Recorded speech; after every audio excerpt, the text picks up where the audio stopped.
welcome to The Perspective. I'm Mike Sherbino. I'd like to ask you a question today. What are some of the ingredients in your mind that go into making a hero? That's right, a hero. Is it their ability to withstand pressure? Maybe it's their ability to rise above the odds. Maybe it's their ability to stoop down from their high perch and to associate with the lowly. We see all of those things and more in the Lord Jesus. And Jesus is often referred to as the hero of our faith. But as I read through the Bible, I see the narrative over and over again of how God works through real people to rise above difficult situations. I see the young man Daniel, who withstood incredible pressure under the Babylonian Empire. I see a man named Joseph, who was thrown in prison for a crime that he didn't commit. He is a hero. I look at some of the mothers, the mother of Jesus, the mother of John the Baptist. They were heroes, how they withstood incredible opposition from the social climate of the time they lived in and how they stood their ground. What does a hero mean to you? Well, today we're going to be watching a trailer. It's called Unsung Hero. And it's the story of the Smallbone family. And in a moment, we're going to be interviewing Luke Smallbone, who's with us. And he is not just an Australian actor, but he's one half of the 4-time Grammy Award-winning pop duo for King and Country. Their music is everywhere across the continent. You're going to enjoy this so much. But stay with us right now as we watch a clip from the movie Unsung Hero.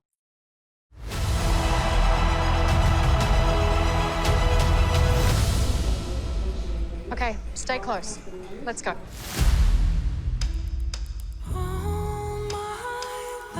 How y'all doing? Are y'all from England? Australia. Australia. Wish I had an accent.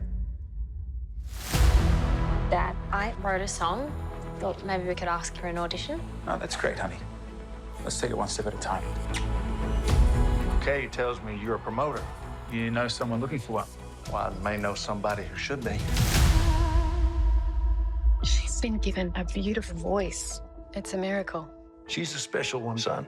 Your family, they're not in the way. They are the way. There's no food, and we're almost out of money. We need to make some changes. Kids, we need your help. This is everything we have, and sometimes it's going to grow, and sometimes it will shrink, but it cannot be allowed to disappear.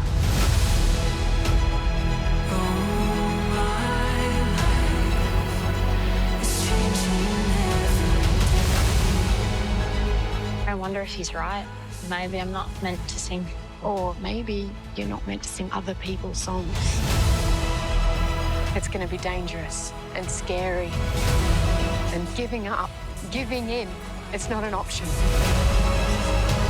Whatever your dream is, I know you can achieve it. Please welcome my big sister.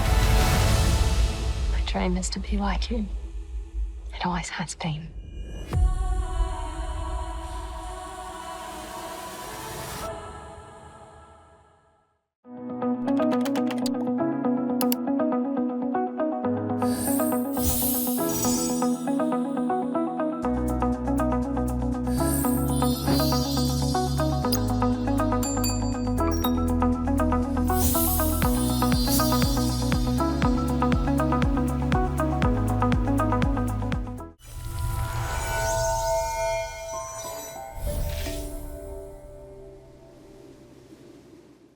Hey, well, I'm here with Luke Smallbone, executive producer of Unsung Hero.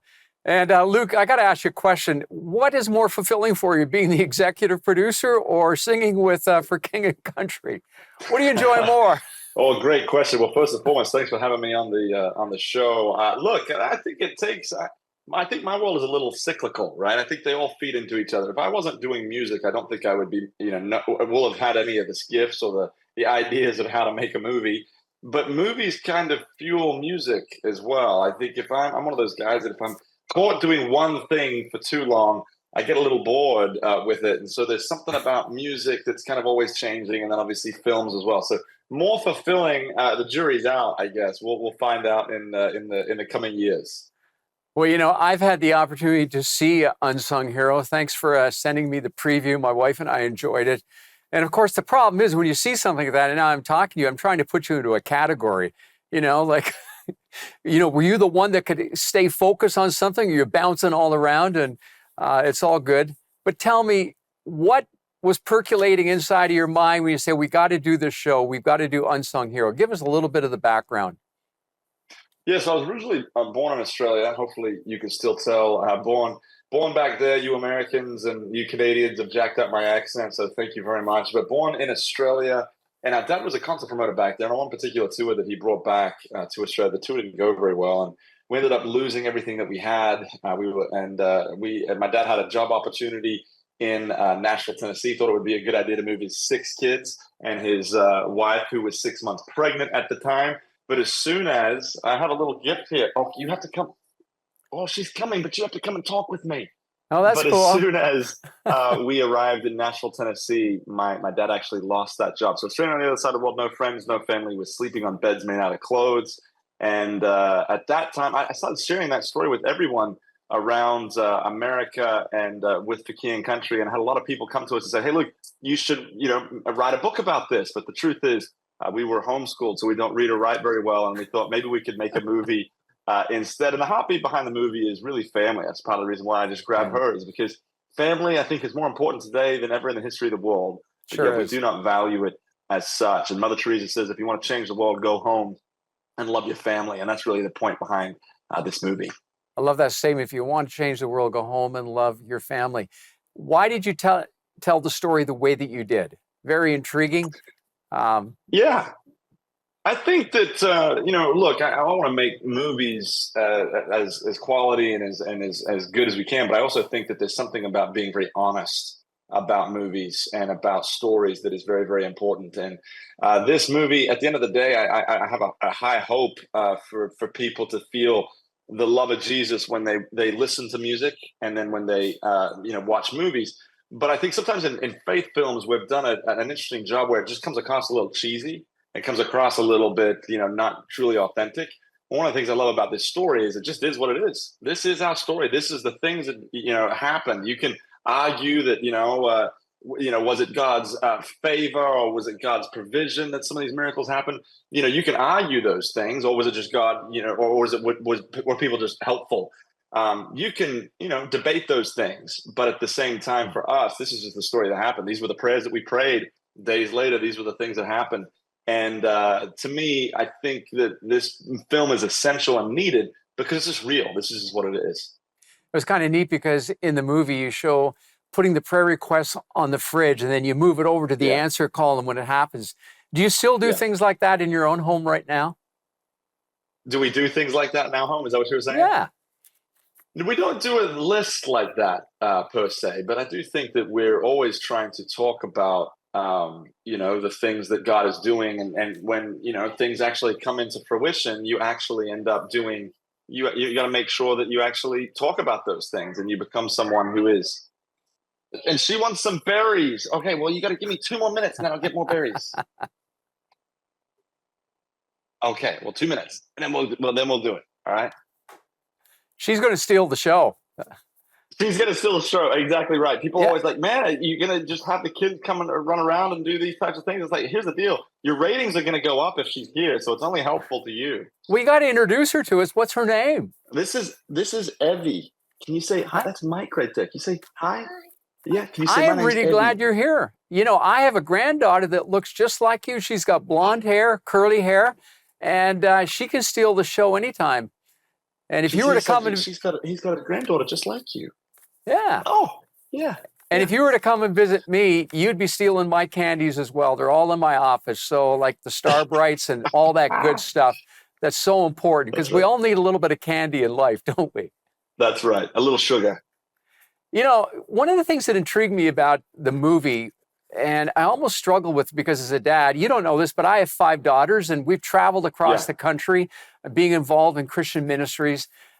I saw the hard struggles your dad went through when hopes were crushed. And how did he respond to that as you think back to those times? It's natural. Our hopes get broken. We identify with that. But give me your spin on that. Yeah, I mean, look, he's the movie kind of talks about. He went through his own journey that was a little challenging. When we first came to America, it was very, very difficult to find work. We were Australians coming into a new country. It was tough, but I will say this: Dad, actually, unlike a little bit that it is in the movie, he's relentlessly optimistic. And I think that for yourself, I'm sure I went through some difficult moments having 5 daughters and trying to do things that God calls you to do. These aren't walks in the park, right? You don't do it, but you don't do it because it's easy. But you do it because it's right. You do it because it's out of obedience, is because it's the right thing for you to do. And I think that's what we actually, as fathers in our household, we have to demonstrate to our kids, like, hey, even when things get hard, I'm doing this because I'm being obedient to God. And when they see the evidence of that working in our lives, they want to do that in their lives. And I think that that's what struggle produces. Struggle produces character, produces perseverance, and ultimately produces hope. But if you don't have any struggle, are you going to be quite as hopeful? You might not be. Struggle actually is a gift to a lot of people. And I think for me and my family, for my dad, he would say that the best thing that ever happened to him was he lost everything. And the moving over here was a part of that, and going through those struggles was a part of that. We're talking today to Luke Smallbone. We're going to be right back on The Perspective to hear more about Unsung Hero. Stay with us. We'll be right back.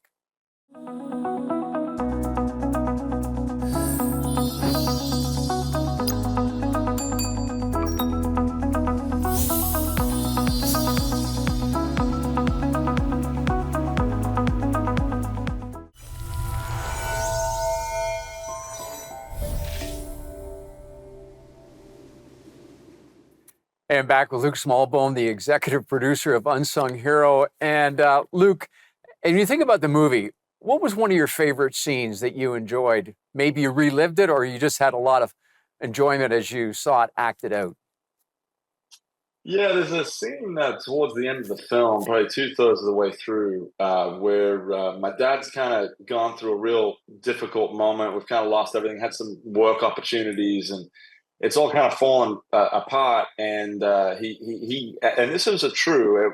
He couldn't get out of bed one day, and it was a tough moment for him. And my in the film, my mom takes us all to this playground and just gives us a speech about not turning back, not going back to just where we were, because it's easy. We got to fight our way through it, and that's obviously, we call this the burn the ships scene. And at first, when I saw it written in the script, I was like, man, I don't know. We've got a song called "Burn the Ships." Maybe this is a little cheesy. I don't know. And man, boy, was I wrong. It's one of my favorite scenes in the whole movie, because I do think we're all given. If we're alive in this world, we are guaranteed struggle, and we got to figure out what to do with it. And our parents have an enormous role in our lives in how we fight through these types of things. And so that speech that she gives in that scene was incredibly powerful. Still one that I kind of, my eyes might sweat a little bit after a while. Well, I know we just were riveted as we're watching that, and I've been thinking about that off and on, but we're going to burn the ships. We're going to press on. And right. It was a great moment in my own journey. I kind of smiled at some other things because I could identify with them myself. But, you lost everything. You come to Nashville, and now your dad is out cutting grass, and the whole family's out cutting grass. What was it like for you in those moments? Did you really think it was a travesty that you were going through, or saying, oh, this is kind of cool? No, I think that we thought it was this grand adventure. We enjoyed it in the grand scheme of things. It was mom and dad were very interesting, and they were very honest with us about where we were and where we found ourselves. But and so we knew we were poor, we knew that we were struggling, but yet I wasn't really afraid. It was this kind of oxymoron. I think there's a lot of parents out there like, I gotta shield my kids from all these things, and I think that we should shield our kids from some things. But sometimes it's the kids are far more resilient, strong than we give them credit for. And when we started, I started mowing lawns when I was 5 years old. I don't even know how that's possible. I don't even know how that's legal. I don't even know how that's right. But I and still to this day, I mow my own lawn. I enjoy it. It's kind of therapy for me. And so we felt like as kids that we were on a grand adventure. I think for a lot of times in society these days, kids are looked down on, and they're kind of wanting to put in their place, and we don't have high expectations for our children, and because of that, they don't exceed our expectations. But it's good to actually have high expectations of our kids, not too high. Let's give them reachable goals, but kids can do extraordinary things. And, even scripturally, it says, don't look down on yourself because you're young, but set an example. It's basically saying young people lead, young people go and do extraordinary things. And our parents gave us the opportunity to do some of these things. I'm not sure we were all that exceptional or extraordinary, but they gave us that opportunity. And I tell you what, if you start practicing things when you're very, very young, you get better at them as you get older. And if you give an responsibility extremely young, let me tell you, by the time you're 16, 17, 18, you get pretty good at those things. Well, I thought with you liking to do so many different projects, from music to producing movies, that maybe you're going to open up a lawn care company at some point. But I guess you haven't quite gone that road. That's what I always joke about. I was like, man, I have decent lawn care equipment. And I'm always like, man, if the world goes kaput and I can't find, I can always cut lawns. Well, we got a family joke, and I think whenever I do retire that my daughters are going to buy me a portable hot dog vending machine, because I always said to them, you can open that up on any corner and you can make a lot of money, just doing hot dogs. And I love to talk to people. I know you do that as well. But hey, on a more serious note, tell me about some of the special actors that are in this amazing show. Yeah, so we got Candace Cameron Bure from Full House and Fuller House, which she was one of the first to come on board actually with the film, and she really was one. Films are like snowball. It's like a snowball effect. I'm using snow for you guys because you have plenty of it, I'm sure. But a snowball effect in the sense of if you can get one kind of decent name on things, people just keep coming. But the first one's very, very hard. Extremely hard to get through. So, man, I remember I gave this big pitch of, hey, Candace, we have hopes for you. And she was like, I'm in if the script is good. And so when she read the script, she was like, I'm so thankful that my friends actually wrote something that was good. And then obviously we've got, what I call him John Locke from Lost because nobody actually knows his acting name. But Terry O'Quinn is in the film as well. And he plays my grandfather, was an amazing man. And I think he did a phenomenal job. You really feel everything that he says and he does in the movie. We got Lucas Black, who is a child actor. You'll be amazed at all the movies that he's been in. Fast and Furious, which no Christian should ever watch, but he was in those. I'm kidding. Anyway, there's all sorts of different great actors. And Daisy Betts, who plays my mom, is a phenomenal actress. Truly amazing actress. And my brother Joel, you would never think of it, but he did a great job playing my dad. And then the real people that steal the show were really these kids. We were always told, like, don't put kids in films because it's really, really difficult. And it is hard. But boy, did they do a good job. And they kind of steal the show just like little Evie did before. Well, it's an amazing lineup, and it just became so real. As we wrap up today, if, in 5 years' time, you look back and saying, we hit the nail on the head. What was the nail? What are you hoping ultimately to come from all of what you've produced in this movie? Man, if this film works and it becomes something that people talk about for years and years to come, it won't be because we had perfect strategy. It won't be because we had all these things figured out. I think that we were just trying to be obedient with the things that God had given us and the opportunities that God had given us. And my hope is that people will leave saying, "Hey, man, I need to be a better dad." I hope that, particularly men, I hope that they're really challenged to be a better parent. I hope that moms look at all the hard work that they do, and they say, "Oh man, it matters. It means something." I hope that brothers and sisters learn that being a family is priceless. That being a family together, that they play a role. You're given a family, man. Everybody comes from a family. Everybody's got a father, son, a father or mother. Now, it may be dysfunctional. Yeah. It may be all crazy, but we have a role to play in. Maybe if we're estranged, we have a role to play in building a bridge. We have a role to play in forgiving. We have a role to play in healing. And so my hope is that people start to see the power of family again. So cool. Luke, I just want to say thank you for being with us today. Look forward to the show coming out, and can't wait to see it again. And I hope you're welcome anytime to come back on the program. Thanks for being with us today. Hey, man, thanks very much. April 26th, Unsung Heroes in theaters, and we appreciate you guys taking the time to chat with me. And next time, we would rather interview your daughter, okay? I know. I'll get Evie on here next time. All right, I'll give her the headphones and everything, and you'll be good to go. You'll be charmed for life. Let me tell you. Oh, cool. Okay, bro. Thank you. Hey, thanks, Mike. Appreciate you. Thank you, guys. John Tesh with you with now more reasons to spend time in nature, or even better, to live near a forest or a tree-filled park. Here are two. First, it reduces stress and it boosts your brain power. So researchers in Germany found that living within sight of trees strengthens the area of the brain that processes emotions like fear and anxiety, which makes people better at coping with stress. In fact, listen to this. Spending time in natural settings cuts the risk of an early death by a full 16 to 18%.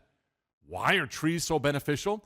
It's partly because we humans find green calming, since it's the color of spring and renewal. Plus, green is in the middle of the light spectrum.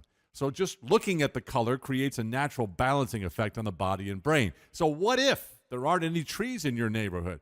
The good news is researchers say just looking at photographs or videos of forests will reduce stress in your world.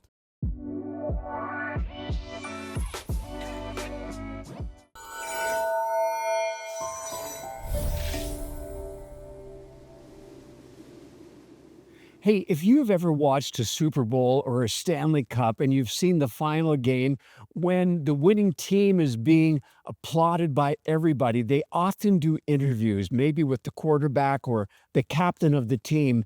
And the lines that they say are often quite interesting, to say the least. But there's a part that is very familiar.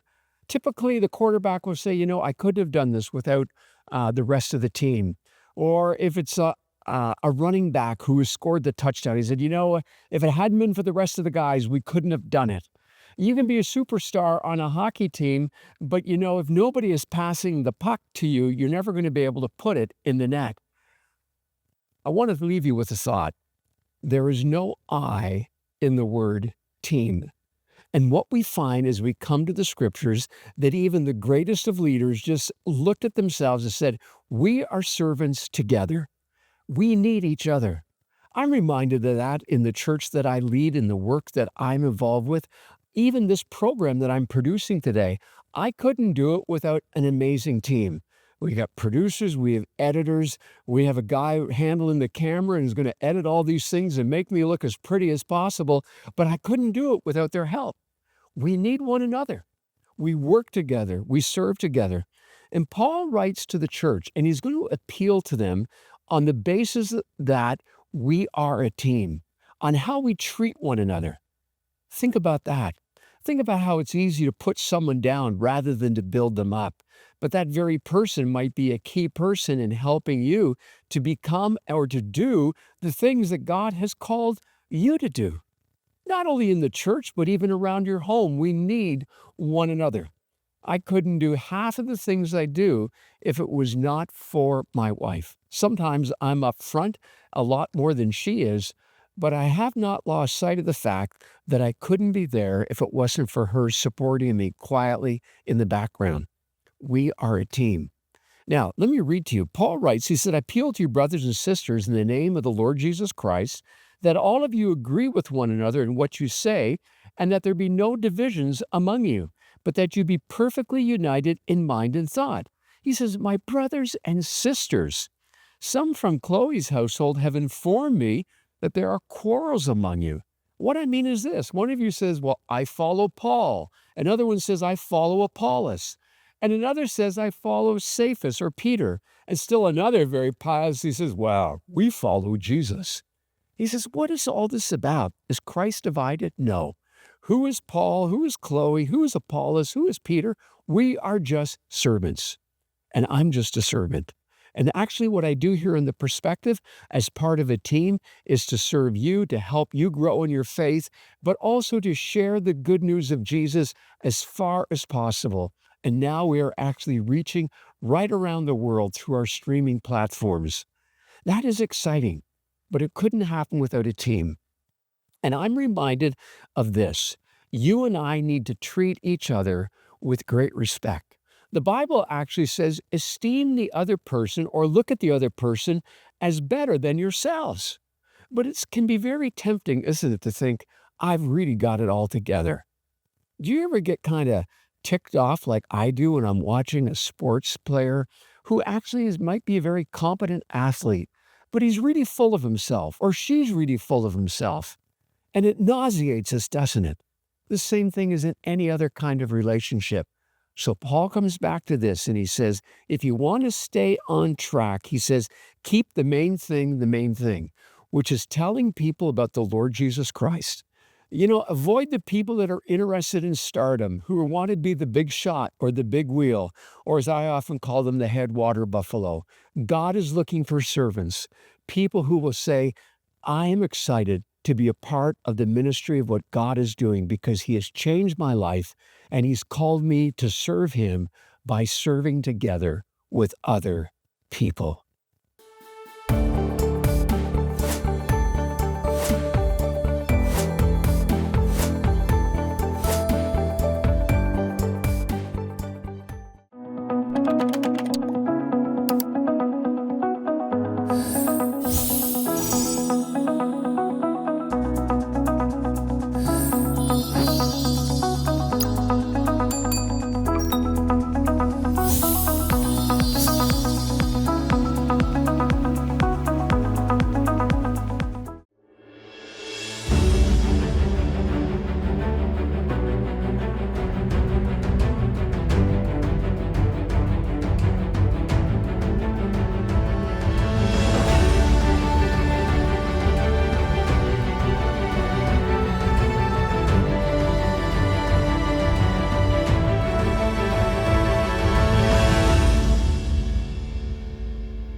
One of the powerful themes that comes through in the movie Unsung Hero is that as we lean heavily on God, we can expect and wait for his miracle of provision. We're not always sure what that's going to look like, but the promise of his presence is something that we can count on, that we can know beyond a shadow of a doubt that he is with us. And today, as we wrap up the program, I want to remind you of that incredible truth as well, that you are loved by God, that he cares for you, that he knows the difficult situation you're in, and he wants to walk with you. You can open up your heart to him right now and say, Lord Jesus, I want to walk with you. I want to say yes to you. Will you be my Savior? Will you be my Lord? And if you ask him that question, he will say yes. He's waiting to receive you. If you pray that simple prayer, would you write to me, prayer@theperspective.tv, or call 855-910-6297 and let them know that you said yes to Jesus.